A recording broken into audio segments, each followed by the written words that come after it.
Hello everyone, myself doctor Sunil Tanwar, rhinoplasty nose surgeon and ENT surgeon. दोस्तों, बात करते हैं ये जो कान के पर्दे में जो छेद है इसको दूरबीन से कैसे ठीक करते हैं। यस दोस्तों, आज की वीडियो में बात करेंगे। बट दोस्तों, वीडियो में आगे बढ़ने से पहले दी गई बेल आइकॉन को प्रेस करना एंड यूट्यूब चैनल को सब्सक्राइब करना ना भूलें, जिससे अनेक उपयोगी वीडियोज का नोटिफिकेशन हमेशा की तरह मैं आपको बताता हूँ मिलता रहे। दोस्तों, बहुत सारे आर्मी की भर्तियां निकली हुई हैं, रिक्रूटमेंट निकले हुए हैं, बहुत सारे लोग जो है वो डिफेंस एकेडमी ज्वाइन कर रखे हैं। और अब अगर आपको पता लगा है कि मेरे कान के पर्दे में छेद है, दोस्तों सारे अरमान टूट जाते हैं एंड फिर हम सर्च करना चालू करते हैं कि कान का ऑपरेशन, किसी ने बोला कान के पीछे चीरा लगेगा, तो और अरमान टूट जाते हैं। दोस्तों, मैं आपको बताता हूँ, कहीं आपको पता लगा कि दूरबीन से भी कान की सर्जरी होती है। अब ये दूरबीन से कान की सर्जरी कैसे होती है, दोस्तों मैं आपको बताता हूँ। सबसे मेन बात तो ये है कि ये जो सर्जरी होती है दूरबीन से हो चाहे पीछे से हो, अल्टीमेट हमारा एम एक होता है कि जो कान का जो हमारा ईयर ड्रम है, कान का जो पर्दा है, उस होल को ठीक करना।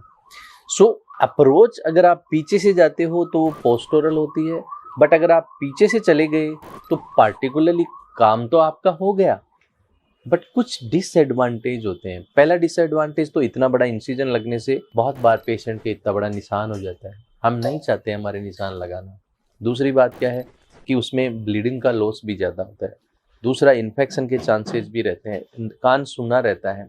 तो इसका जो मोस्ट एडवांस जो इसका अल्टरनेट है वो क्या है, वो है एंडोस्कोपिक ईयर सर्जरी। दोस्तों, इसमें क्या करते हैं मैं आपको बताता हूँ कि पहले तो कान के अंदर एक एंडोस्कोप होता है। एंडोस्कोप क्या होता है? एक टेलीस्कोप होता है।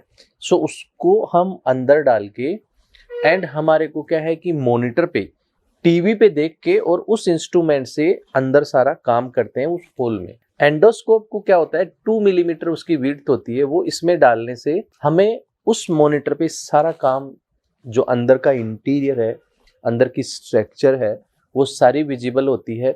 सो देखना उसमें है और काम दूसरे हाथ से वो सारा करना है।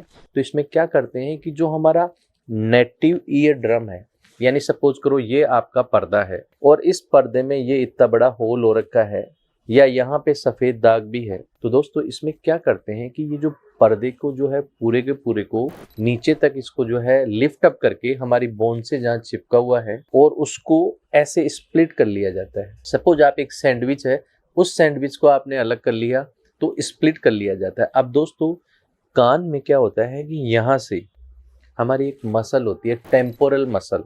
उस मसल के ऊपर एक कवरिंग होती है, सीट होती है, जिसको हम टेम्पोरल फैशिया बोलते हैं। सो दोस्तों, वो जो टेम्पोरल फैशिया है उसकी हिस्टोलॉजिकल जो नेचर होती है, वो उसकी जो स्ट्रक्चर है वो हमारे पर्दे से मिलती जुलती होती है। तो वहां से जितना हमारा होल होता है उससे करीब 3-4 टाइम्स उस मसल से, जैसे यहाँ से चमड़ी आपने उतार ली वैसे उतार ली जाती है, उसको सेपरेट करके एंड सेम सिस्टम एंडोस्कोप से देख के अब दोस्तों उधर से लेके एंड उसको बेड टू बेड ट्रांसफर किया जाता है। बेड टू बेड मतलब वहां से लिया और जो हमने कान के पर्दे को अलग किया था, जैसे सैंडविच को, ऐसे उसके बीच में डाल के वापस उसको बंद कर दिया जाता है। तो अब ऊपर और दोनों जो नीचे लेयर के बीच में ये जब ये फैशिया आता है तो वो होल बंद हो जाता है। मीनवाइल इसी टाइम पे अगर कोई कैल्शियम जमा है, जिसको हम सफेद दाग बोलते हैं, उसको भी रिमूव कर दिया जाता है। सो इससे क्या एडवांटेज हुआ कि जो पीछे चीरा लग रहा था वो नहीं लगा, आपकी हीलिंग फास्ट होगी, ब्लड लॉस आपको नहीं हुआ, you need the less antibiotic and quick जो है आप मेडिकल में, आप 20 दिन बाद, आप जो है 21 दिन बाद मेडिकल में आप जा सकते हैं। दूसरा एडवांटेज क्या है दोस्तों, 100% सक्सेस रेट है इसकी, जो कान के अंदर ये जो टेक्निक से जिसमें लगाते हैं, क्योंकि बेड टू बेड ट्रांसफर हुआ है। बहुत सारे लोग क्या करते हैं कि वो पर्दा लेके, फैशिया लेके उसको सुखाते हैं तो उसका प्रोटीन डीनेचुर्ड हो जाता है। वो इसलिए सुखाते हैं कि वो इजी होता है लगाना, बट आप बेड टू बेड टिश्यू को लगाते हो तो जो है उसमें सक्सेस रेट 100% होती है। और उसके बाद उस पर्दे के ऊपर एक एंटीबायोटिक सॉक जेल फॉर्म भर दिया जाता है। 20 दिन बाद, 21 दिन बाद उस जेल फॉर्म को निकाल दिया जाता है। उसके बाद आप आर्मी एयरफोर्स में जा सकते हो और थोड़े से 15 दिन बाद पानी वानी भी जा सकते हो। सो दोस्तों, आपने जाना आज की क्या होता है दूरबीन से जो है वो पर्दे की सर्जरी।